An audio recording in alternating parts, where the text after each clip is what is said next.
মাগরিবের নামাজের পরে হাসবুনাল্লাহু নি'মাল ওয়াকিল এই দোয়াটা যদি 33 বার করে পাঠ করতে পারে, আল্লাহ পাক নগদে তাকে 4টা পুরস্কার দান করে দেয়। যেরকম সুবহানাল্লাহ। এবং এই পুরস্কারগুলো আপনি নিজের চোখে দেখতে পারবেন যে হাসবুনাল্লাহু নি'মাল ওয়াকিল এই দোয়াটা পাঠ করার কারণে আল্লাহ পাক আপনাকে কি কি বেনিফিট দান করেছে। 1 নম্বরে আল্লাহ পাক আপনার দুশ্চিন্তা, আপনার টেনশন আল্লাহ পাক দূর করে দিবে। আপনি যতবার দুশ্চিন্তায় থাকেন না কেন, আপনার টেনশন আপনাকে একদম শেষ করে দিচ্ছে। আপনি যদি হাসবুনাল্লাহু নি'মাল ওয়াকিল মানে আল্লাহ আমার জন্য যথেষ্ট, আল্লাহ আমার জন্য অভিভাবক হিসেবে যথেষ্ট, আপনি যদি দোয়া করতে পারেন, আল্লাহ পাক বলেন যে আমি আল্লাহ পাক তার টেনশন, তার দুশ্চিন্তা একেবারে দূর করে দেই। এটা হলো প্রথম নম্বর বেনিফিট। দ্বিতীয় নম্বর বেনিফিট হলো যে এই দোয়াটা যদি কোনো ব্যক্তি নিয়মিত পাঠ করতে পারে, রাসূল সাল্লাল্লাহু আলাইহি ওয়াসাল্লাম বলেন যে আল্লাহ রাব্বুল আলামিন তার বিপদ আপদ বালা মুসিবত আল্লাহ পাক দূর করে দেয়। এটা আল্লাহ পাক নিজেই তার জন্য সাহায্যকারী হয়ে যায়। বিপদ আপদ বালা মুসিবত তার সামনে আর কিচ্ছু রাখে না। আপনি যত হাসবুনাল্লাহু নি'মাল ওয়াকিল পাঠ করবেন, তত আল্লাহ পাক আপনার সামনে থেকে বিপদ বালা মুসিবত দূর করে দিবে। এটা হলো 2 নম্বর।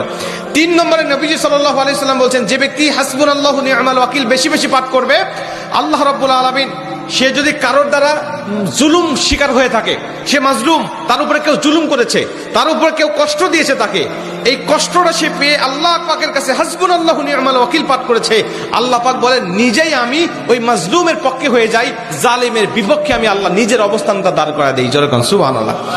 ভাই, আল্লাহ যদি আপনার পক্ষে দাঁড়ায় যায়, আপনার কিছু লাগে? আল্লাহ যদি আপনার জন্য সাহায্যকারী হয়ে যায়, আর কিছু লাগে? আপনাকে কোন জালিম আপনার উপর জুলুম করছে, আপনি হয়তো বা সেই জালিমের কাছে আপনি কিচ্ছু না, একেবারে তুচ্ছ, কিন্তু আল্লাহ তো তার থেকে অনেক বেশি শক্তিশালী। আল্লাহ পাক বলে যে আমি তখন ওই মাজলুমের পক্ষে দাঁড়া যাই, ওই জালিমের বিপক্ষে দাঁড়া যাই, আমি আল্লাহ আমার নিজের মতো করে আমি তখন বিচারটা শুরু করে দেই। যেরকম সুবহানাল্লাহ। এজন্য যদি কেউ আপনার উপর জুলুম করে, আপনি হতাশা হবেন না, আপনি কষ্ট পাবেন না, আপনি আসমানের দিকে মুখটা উঁচা করে বলবেন হাসবুনাল্লাহু নি'মাল ওয়াকিল নি'মাল মাওলা ওয়া নি'মান নাসির। আপনি এই দোয়াটুকু শুধু পাঠ করবেন, দেখবেন যে আল্লাহ পাক আপনার সব হতাশা, সব দুশ্চিন্তা, সব টেনশন আল্লাহ পাক মুহূর্তের মধ্যেই আল্লাহ পাক আপনার দূর করে দিয়েছে। যেরকম সুবহানাল্লাহ। এবং 4 নম্বরে রাসূল সাল্লাল্লাহু আলাইহি ওয়াসাল্লাম বলছেন যে তাকে আল্লাহ পাক দুনিয়া এবং আখিরাতের কল্যাণগুলো আল্লাহ পাক তাকে দান করে দেয়।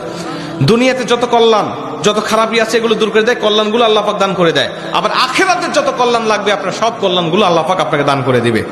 আল্লাহ পাক আমাদের সবাইকে এই 4টি ফজিলতগুলো পাওয়ার আশায় হলেও আল্লাহ পাক আমাদের সবাইকে এই হাসবুনাল্লাহু নি'মাল ওয়াকিল এটা মাগরিবের পরে 33 বার, অনেক মুহাদ্দিস বলেছেন ফজরের পরে 33 বার, যদি কোনো ব্যক্তি 11 বার পড়তে চায় সমস্যা নেই, কিন্তু 33 বার পড়তে পারলে সবচেয়ে ভালো ফলাফল পাওয়া যায়।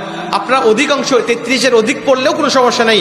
এক কথায় যে ব্যক্তি হাসবুনাল্লাহু নি'মাল ওয়াকিল বেশি বেশি পাঠ করবে, আল্লাহ পাক তাকে এই ফজিলতগুলো দান করবে। যেরকম সুবহানাল্লাহ। যতগুলো আমলের কথা বলা হয়েছে, আল্লাহ পাক আমাকে সহ সবাইকে আমল করার তৌফিক দান করুক। জোরে বলেন আমিন।